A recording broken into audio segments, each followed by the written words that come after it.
Suara hati adalah kesadaran akan kewajiban kita dalam situasi yang konkret. Yang dilakukan oleh suara hati adalah memberikan sebuah penilaian moral.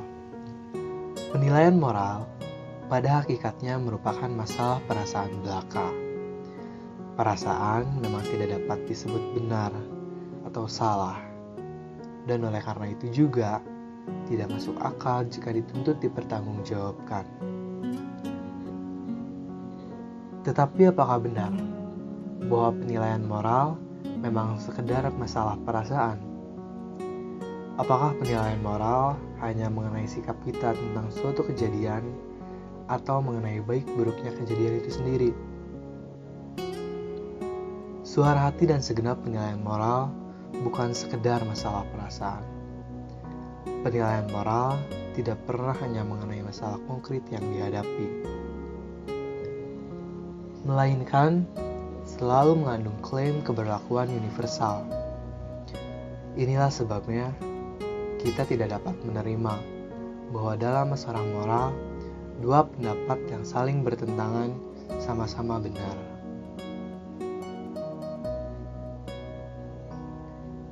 Suara hati atau penilaian moral bukan hanya sekedar masalah perasaan, melainkan pertanggungjawaban rasional atau rasionalitas. Bukan dalam arti rasionalisme, seakan-akan setiap penilaian moral harus dapat dibuktikan,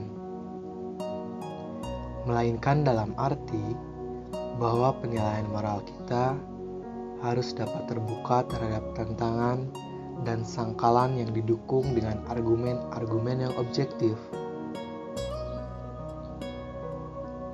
Maka kita tidak boleh mengambil keputusan begitu saja, baik itu atas dasar pendapat kita pada saat itu ataupun dalam hal yang temperamen. Melainkan kita harus selalu mencari informasi yang relevan dan objektif. Terutama, kita harus terbuka terhadap pandangan yang berbeda dengan pendapat yang kita ajukan. Kita harus selalu mempertimbangkan argumen pro dan argumen yang kontra. Manakah yang lebih tepat dan manakah yang lebih relevan terhadap apa yang kita hadapi. Bahkan, kita perlu meminta nasihat orang lain yang kita anggap bijaksana atau ahli dalam bidang permasalahan yang kita hadapi.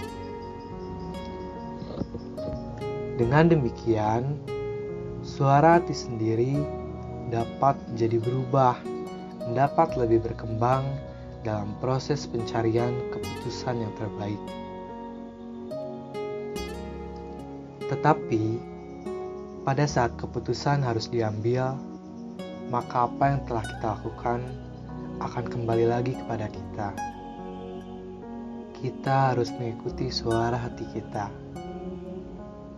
Dalam keadaan ragu-ragu pun, hendaknya kita harus lebih berani dalam mengambil keputusan dan berani untuk mempertanggungjawabkan akibat-akibat dari suara hati yang telah kita ambil.